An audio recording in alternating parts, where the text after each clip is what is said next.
Hello, come spend a day with me while I gist you about my recent experience with a tailor. So recently, my friend and I were talking about how we're good about a number of things, but then we feel like we don't have, that level of expertise to go about doing that thing for people or putting ourselves out there as someone who can offer such skills or that particular thing for people. Okay, but I know it's self-sabotage, right? But then what do you make about my sister and the tailor she recently hired to make some clothes for her?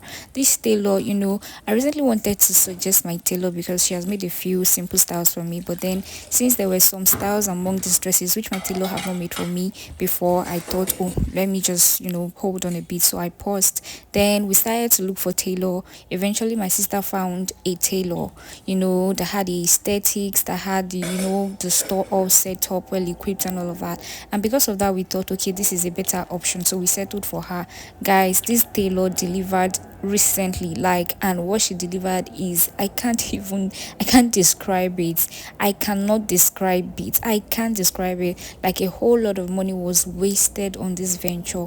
Like, my sister have been like, she can't even manage it. What's the point, shipping these clothes abroad, or way billing these clothes, and she's wasting money and all of that when she's most likely not going to make do of these clothes. She's probably going to cut it into pieces and do a lot of other nonsense with it without wearing it. Like, it's not going to serve the real purpose for which she made the clothes. And I felt really bad, because I'm like, should I have recommended my tailor in the first place or what? So this is just me, ranting, because sometimes we settle for people, all these people that render services because we feel they have, because we judge them by the aesthetics, right?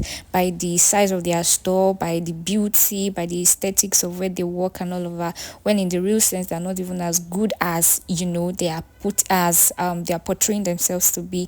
Anyway, so back to my friend and I.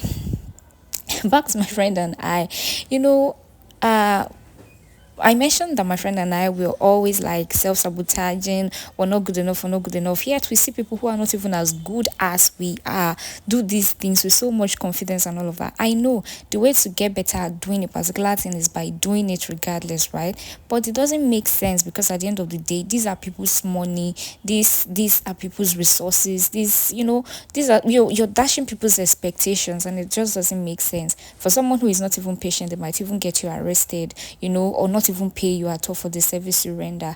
Anyway, I still don't know what to make of this rant, but I'm just so pissed right now because I feel really bad. That should I have recommended my tailor in the first place, or what should I have done? Anyway, here I was on this particular day packing some of the materials I have in the house. I've had them for a while, to my tailor to make some really simple styles for me. In fact, I said it for boo boo all through, because I just feel like I'm in my boo boo era. I don't want to do too much. I just want it comfy and all of that. Anyway, that's all about that's all about this rant.